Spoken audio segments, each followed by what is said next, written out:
ಇವತ್ತು ನಾನು body measurement ಯಾವ ರೀತಿ ತಗೋಬೇಕಂತ ಹೇಳ್ಕೊಡ್ತೀನಿ. ಬ್ಲೌಸ್ಗೆ ಇಲ್ಲಿ ಕರೆಕ್ಟ್ ಸೆಂಟ್ರಲ್ಲಿ ತಗೋಬೇಕು.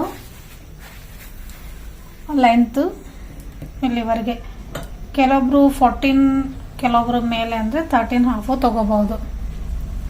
ಮತ್ತು ಬ್ಯಾಕ್ ನೆಕ್ಗೆ ಡೀಪ್ ಈ ಥರ ತಗೋಬೇಕು. ಇಲ್ಲಿಂದ ಕರೆಕ್ಟಾಗಿ 10 ಅಂದ್ಕೊಳ್ಳಿ.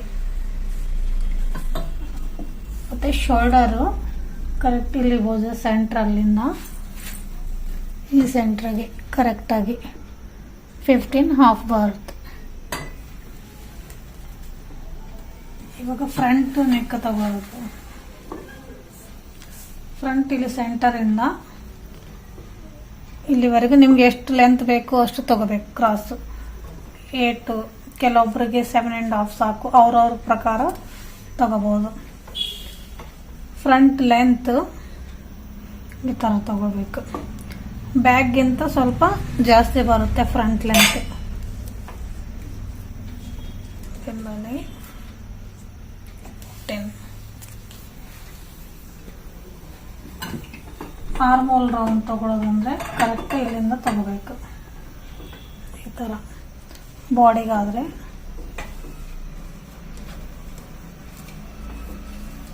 ಒಂದು ಬೆರಳು ಈ ಥರ ಬರಬೇಕು ಬಾಡಿನಲ್ಲಿ. ಇಲ್ಲಿ 16.5 ಬರುತ್ತೆ ಕರೆಕ್ಟಾಗಿ.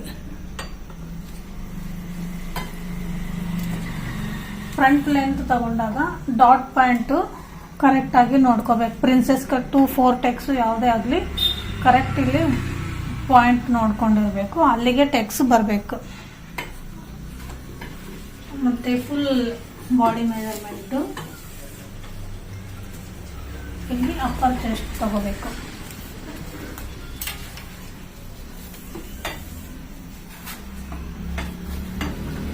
ಇಲ್ಲಿಂದ ಇದು ಡಮ್ಮಿ ಆಗಿರೋದ್ರಿಂದ ಇದ್ರದ್ದು ಚೆಸ್ಟು 37 ಬರುತ್ತೆ.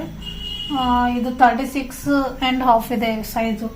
ಇದರ ಪ್ರಕಾರ ಬಾಡಿ ಮೆಜರ್ಮೆಂಟು ತಗೊಂಡ್ರೆ 35.5 ಅಥವಾ 36 ಅಷ್ಟೇ ಬರುತ್ತೆ.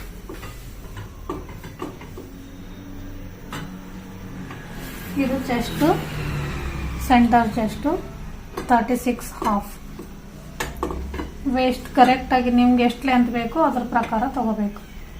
ಇಲ್ಲಿ 31 ಬರುತ್ತೆ. ಈ ಥರ ಕರೆಕ್ಟಾಗಿ ಬಾಡಿ ಮೆಜರ್ಮೆಂಟ್ ತಗೋಬೇಕು. ಇದ್ರ ಪ್ರಕಾರ ಕಟಿಂಗ್ ಹೇಗೆ ಮಾಡಬೇಕಂತ ನಾನು ನಾಳೆ ವಿಡಿಯೋದಲ್ಲಿ ತೋರಿಸ್ತೀನಿ.